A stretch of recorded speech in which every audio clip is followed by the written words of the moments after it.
4e édition des apéros dans les vignes. Cette semaine, vous avez été encore plus de 25 000 à nous regarder sur, c'est la dernière vidéo dans la parcelle pour l'Anjou Rouge Tuilé. Merci beaucoup. Merci à vous, merci. Ça nous fait plaisir de savoir que vous êtes avec nous, même à distance. Alors aujourd'hui, un apéro dans les vignes à la cave. On a fait original. En fait, c'est la lune rousse et il pleut dehors et il fait froid. Donc, désolé, parce qu'il y a plein de gens parmi vous qui nous ont envoyé des adorables messages pour nous dire « Ça nous fait tellement de bien de vous voir au milieu de vos vignes, de voir la nature, on a l'impression de respirer. » Vous allez respirer le bon air de la cave et c'est promis, la semaine prochaine, s'il fait beau, on retourne dans les vignes. On s'est dit aussi que vous étiez certainement en manque d'aller au bar, d'aller dans les restaurants. Alors on s'est dit qu'on allait vous emmener un petit peu au bar de notre cave. Voilà, donc Pierre-Antoine, si tu peux nous ouvrir une petite bouteille. Je vais le faire de ce pas. On va quand même retourner sur notre table. Alors, savez-vous pourquoi, c'est la première question, savez-vous pourquoi on parle de la lune rousse? Vous pouvez comme d'habitude nous laisser des commentaires sur notre page Facebook et puis on pourra y répondre un peu plus parce que sinon on va T'as une petite soif? Oui, c'est C'est vrai exactement qu'on ça. avait promis du soleil. Un peu plus de soleil cette semaine, ce sera du soleil Dans les verres. dans les verres. À votre bonne santé, À votre les amis. santé. Ça sent bon. Un petit cabernet blanc, ça fait toujours plaisir. On déguste là les premières cuvées de 2019, évidemment, c'est la saison pour le printemps. Alors, la lune rousse, de quoi s'agit-il, Agnès? La lune rousse, de quoi s'agit-il? Il s'agit de la lune. Alors la lune, c'est de la nouvelle lune à la nouvelle lune, hein, la pleine lune étant entre les deux. Un petit rappel, qui se situe en gros de mi-avril à mi-mai. Sortie de Pâques. Sortie de Pâques. Et c'est toujours une lune où le temps est un petit peu chagrin. Après avoir souvent du beau soleil de printemps jusqu'à Pâques, eh bien on a un petit retour de froid, on a un petit retour de pluie souvent, et il faut attendre jusqu'au Saint de Glace. On en a parlé, vous vous souvenez des Saints de Glace? Qui se souvient des noms des Saints de Glace? Il y en a Les 3 Saints de Glace? 12, 13 mai. Vous avez le droit de nous mettre les réponses en commentaire si vous vous en souvenez. On vous laisse 2 minutes, on y reviendra. Sinon, vous regardez la vidéo, les premiers apéros dans les vignes du mercredi, il y aura la réponse. Alors, la lune rousse, pour ce qu'il faut savoir, en fait, c'est pourquoi rousse? Parce qu'en fait, c'est pas la lumière, c'est pas la couleur de la lune qui nous intéresse dans la lune rousse, c'est en fait le résultat de cette lune. La lune rousse sortie de Pâques jusqu'aux périodes des Saints de Glace avait comme caractéristique d'être souvent une période où le ciel pouvait être tout à fait dégagé et la pleine lune faisait légèrement cuire les feuilles, et c'était les feuilles qui en fait roussissaient. Et le terme de la lune rousse faisait référence en fait à la couleur des feuilles. Quand on parle de lune rousse, souvent on parle de risque de gel. C'est tous les ans la période où nous on serre les fesses jusqu'au Saint de Glace, Saint-Mamère, Saint-Servais, Saint-Pancrace, parce que c'est l'époque où, après les Saints de Glace, on se dit non, normalement, ça y est, on est bon, on ne gèlera plus. Et cette lune rousse avait tendance justement à indiquer, quand le ciel était bien dégagé, que le lendemain matin, on allait avoir de la grillure, voire carrément une récolte qui sautait. Alors, ce qu'il faut vous dire, c'est que ça marquait une fin de période, mais le réchauffement climatique est quelque chose qui a beaucoup bouleversé en fait nos habitudes. Pour vous donner une petite référence, moi, quand j'ai commencé à travailler avec ton papa, Agnès, il y a 23 ans de ça maintenant, on commençait les vendanges facilement fin septembre, début octobre. C'était considéré comme des années normales. Depuis plus de 15 ans, les vendanges sont entre le 7 et le 10 septembre. Vous imaginez l'impact du réchauffement climatique sur notre travail de vigneron? On a gagné plus de 3 semaines. On a même commencé un tout petit peu plus tôt que ça. C'était quand, il y a 2 ans? On a commencé les vendanges fin août.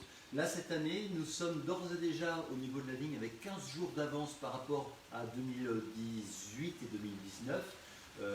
Entre 2 et 3 semaines, alors après ça dépend un petit peu des coins évidemment. Et on est pour l'instant sur des prévisions de vendange entre fin août et début septembre. Le réchauffement climatique pour nous dans notre métier de vigneron, c'est celui-là. On a très nettement une précocité de la vigne qui fait que du coup la vigne va débourrer plus tôt parce que les premières chaleurs vont venir réchauffer le sol. La sève qui était pendant l'hiver dans les racines va remonter dans le cep, faire gonfler les bourgeons qui vont donner les premiers sarments et puis qui vont donner les premiers bourgeons, les feuilles, les brilles, etc. Alors les grappes sont d'ores et déjà sorties, mais ce qu'il faut savoir c'est que on va avoir une étape qui est très importante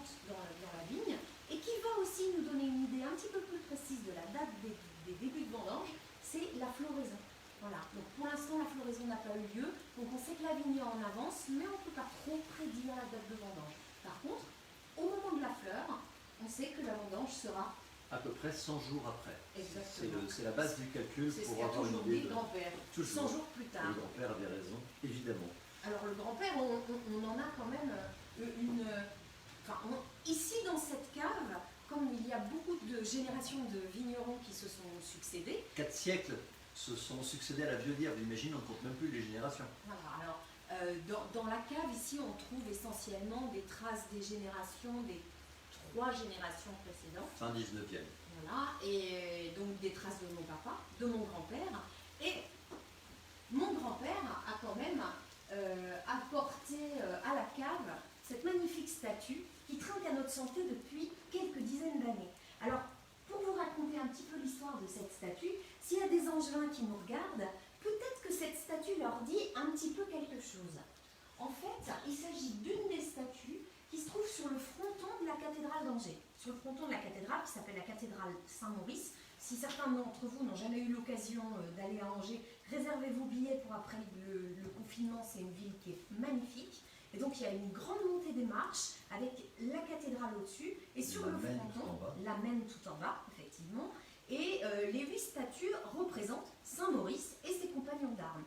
Et celui-ci, alors il n'a pas spécialement de nom, d'ailleurs on nous demande toujours qui est-il, c'est un compagnon de Saint-Maurice. Et quand ils ont rénové les statues qui avaient été très très abîmées, ils ont 1909-1910 à la louche. Ça fait un peu plus d'un siècle de ça. Ils ont évidemment gardé les statues originales, remis en place les nouvelles statues, et à un moment donné, pour faire de la place, ils se sont débarrassés des moules des statues. Et mon grand-père a donc récupéré un des moules d'une des statues, qui normalement est un soldat, a une grande lance dans la main, et la grande lance a été remplacée par un beau verre à vin d'Anjou, puisque vous savez qu'en France, chaque région viticole a son verre emblématique, et celui-ci est le verre emblématique de la région d'Anjou. Tenez, je vous le montre en version, on va rendre un hommage à la confrérie des Fingousiers, qui est une des confréries bachiques de notre belle région de Loire. Et lorsque l'on est intronisé, Agnès et moi avons eu l'honneur d'être intronisés à la confrérie des Fingousiers, qui précisément est la confrérie qui valorise le Cabernet d'Anjou. Nous souhaitons un aimable coucou à tous nos confrères des Fingousiers. Exactement. Et la tradition voulait, on a un petit peu maintenant quand même, le nouveau grand maître de la confrérie a quand même remis un petit peu de raison dans ces traditions, mais la tradition voulait que le vigneron intronisé boive l'intégralité du verre, et suite à ça, il était intronisé au Fingousier en chantant la traditionnelle chanson « Verre en haut, verre en bas ». Voilà. Plaignons qui n'en ont pas. Exactement. Alors, le Cabernet d'Anjou, on va en parler un petit peu, parce que c'est un vin qui est assez typique de notre région. Pourquoi? Parce que c'était le vin des amis, c'était le vin de l'après-midi. Il se faisait un petit peu plus sucré qu'il se fait aujourd'hui, puisque aujourd'hui on n'ouvre plus beaucoup de bouteilles de vin l'après-midi quand on reçoit ses amis. Vous savez, à consommer avec modération et tout ce genre de choses, donc évidemment on en boit beaucoup moins. C'est sûr. Je pousse un léger soupir de regret. Bref, quand on recevait des amis l'après-midi, on servait des petits gâteaux, on sortait une bouteille de Cabernet d'Anjou, on buvait entre amis. Et surtout, c'était le vin de la boule de Fort. On va parler un peu de la boule de Fort, parce que ça fait vraiment partie des institutions de notre patrimoine angevin. Alors, la boule de Fort, qu'est-ce que c'est? C'est la pétanque angevine. Exactement. Mais dans une très jolie salle, vous imaginez une coque de bateau avec un plancher légèrement incurvé sur les bords et une sphère en bois, pas tout à fait sphérique en réalité puisqu'elle est tronquée de chaque côté, encerclée d'un anneau en métal. Avec un contrefort. C'est-à-dire que la boule en elle-même est plus lourde d'un côté que de l'autre. Ce qui fait que c'est pas une boule qui va droit. Et c'est pour ça qu'elle roule à l'intérieur de cette piste qui est en forme de conque de bateau. Donc en fait, c'est une boule qui va très lentement. On pose délicatement. Alors, on peut avoir pour, voilà, quand on pointe, mais ici, on pointe. On pointe. Voilà, on pointe tranquillement. Elle peut aller un petit peu plus vite que ça, mais on peut simplement déposer la boule de fort qui va faire ce chemin tranquillement jusqu'au cochonnet, ce qui laisse largement le temps d'aller boire un petit verre de Cabernet d'Anjou en attendant qu'elle soit rendue au bout. C'est pour ça que c'est un jeu fort sympathique. Alors, si certains d'entre vous, les Angevins, si vous avez des photos de salles de boules de fort, n'hésitez pas à les poster en commentaire. Pour tous ceux qui ne connaissent pas bien notre belle région, on salue au passage tous nos amis, collègues et habitants de Champs-sur-Layon. On a la chance à Champs-sur-Layon, petite commune de 1000 habitants, d'avoir une société de boules de fort. Absolument. Donc pour vos prochaines vacances, quand vous viendrez nous voir et qu'on aura le plaisir de vous accueillir, vous pourrez réserver cette salle et Agnès ou moi vous initierons avec plaisir au jeu de la boule de fort autour d'un Cabernet d'Anjou. Alors ce jeu paraît très paisible, il est très calme, mais parce qu'il est tout à fait à l'image en fait de notre belle région angevine. Vous savez le poème Heureux qui comme Ulysse de Joachim des Bollets, poète du XVIIe. Absolument, qui était originaire de la petite commune de Liré, qui se trouve un petit peu plus loin sur la Loire. Alors en réalité, c'est plus dans le Maine-et-Loire, c'est pas notre département, mais on est quand même tout près. Et qui a vécu à Angers toute la fin de sa vie. Et donc Liré, c'est juste à côté d'Ancenis, pour ceux qui veulent le situer. Voilà. Et donc le poème, je ne vais pas vous le faire en totalité, mais vous vous souvenez du début, heureux qui comme Ulysse a fait un long voyage, ou comme c'est celui-là qui conquit la toison, et qui s'en retourne à plein d'usages et raisons, vivre auprès de ses parents le reste de son âge. Je vous passe la suite, ça se termine par plus que le marbre dur me plaît l'ardoise fine, plus mon Loire gaulois le Tibre latin, plus que l'air marin, pas du tout, plus que, zut, je l'ai loupé, dites donc. Et plus que l'air marin, la douceur angevine. J'en ai loupé deux, je suis vexé, dites donc. Pourtant, je l'ai répété juste avant la vidéo. C'est pareil, si je vais vous la remettre en vrai, c'est pas grave. Ce sera très sympathique. En tout cas, la douceur, mais pourquoi est-ce qu'on parle de la douceur angevine, en dehors du caractère des Angevins, qui est très doux? Qui est très doux, effectivement. Alors, notre belle région, qui est quand même classée au patrimoine mondial de l'UNESCO, le long de la Loire, je vous rappelle, on en est un petit peu fiers quand même, et qui avait été choisie de longue date par les rois, qui avait 2-3 défauts, certes, mais qui avait quand même plutôt bon goût, est caractérisée par cet air marin qui remonte le long de la Loire. Nous sommes dans une faille géologique entre le bassin parisien sur des calcaires, je vous la fais rapide, et le massif armoricain sur des schistes granitiques.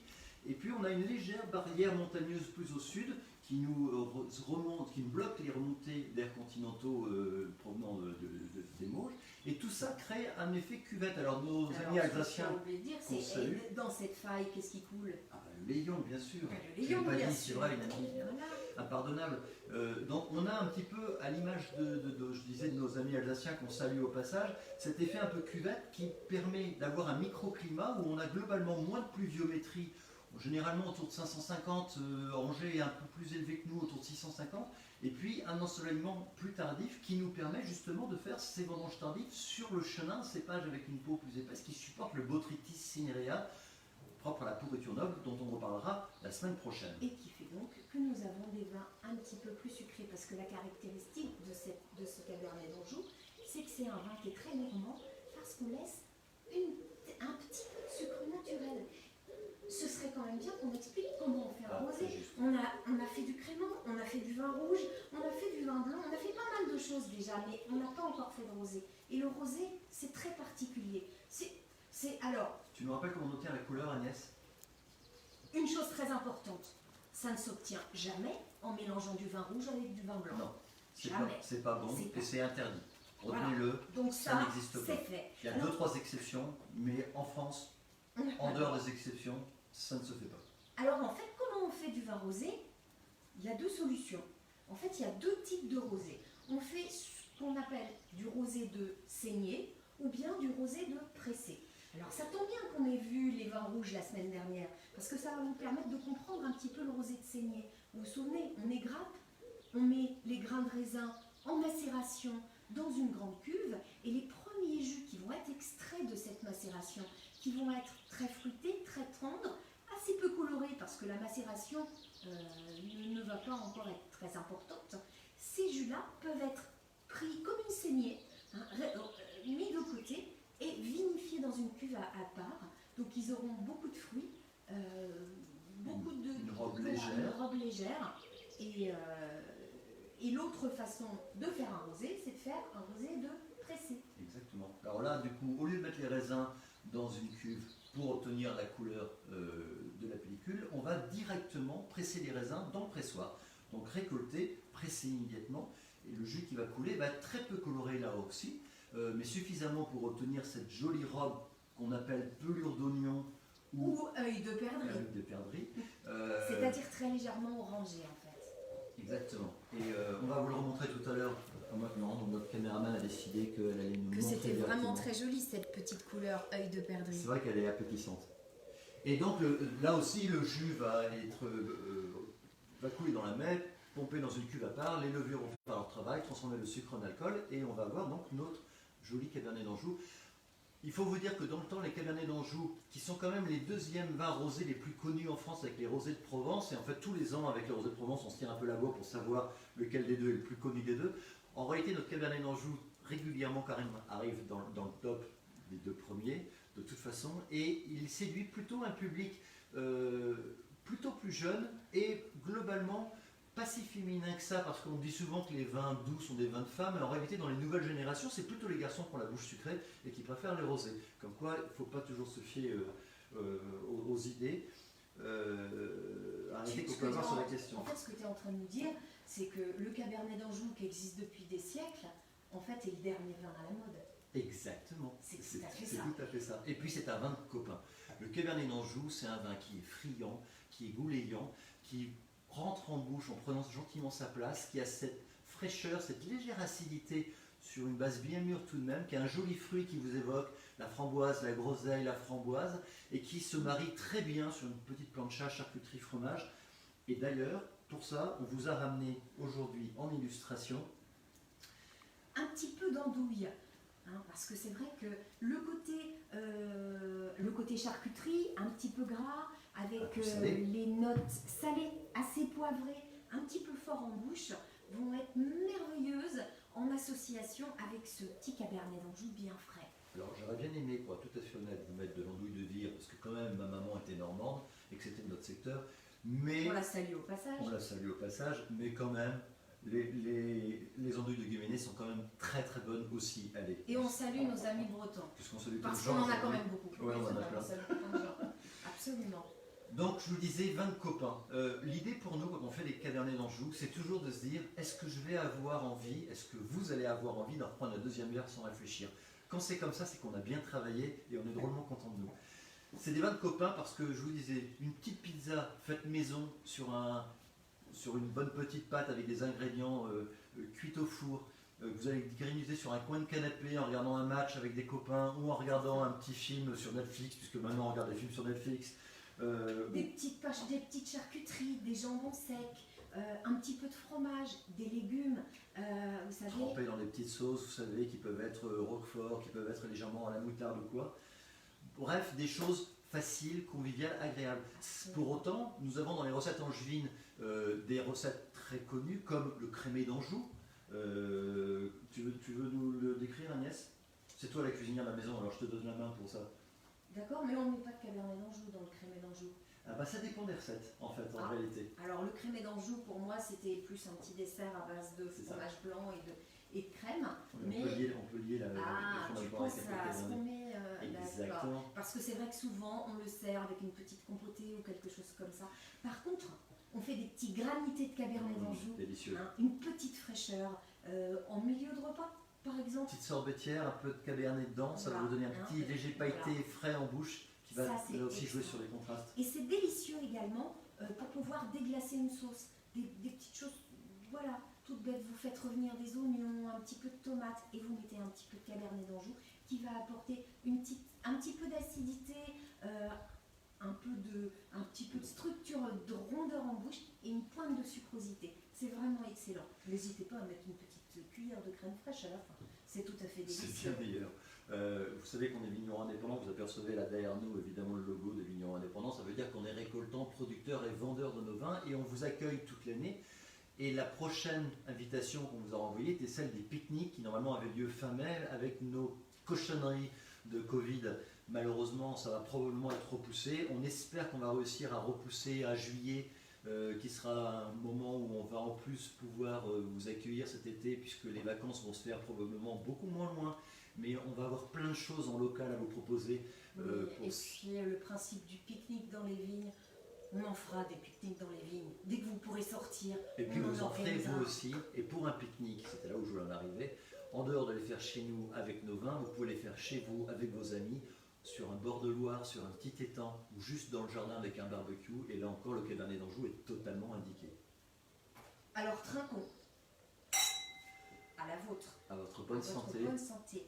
Merci encore d'être avec nous le mercredi soir à 18h30. La semaine prochaine, on se retrouve autour du Coteau du Léon, Et oui. qui fait quand même partie des petites merveilles de notre région d'Anjou. Du coup, comme chaque semaine, le Coteau du Léon est en promotion sur notre site de vente en ligne sur Château-de-dire.com. Merci. À la fois sur les coteaux du Lion moelleux de notre gamme Jardin d'été, et vous aurez aussi la promotion sur le coteau du Lion de la gamme Paradisio, qui sont les liquoreux, les derniers tris de fin novembre. Je vous raconterai tout le détail de ça la semaine prochaine. Et le Cabernet d'Anjou qui vous a vraiment mis l'eau à la bouche ce soir reste également en promo toute la semaine. Les frais de port gratuits. AMV comme code, les apéros du mercredi dans les vignes. Voilà, à partir de 6 bouteilles livrées, les frais de port sont gratuits.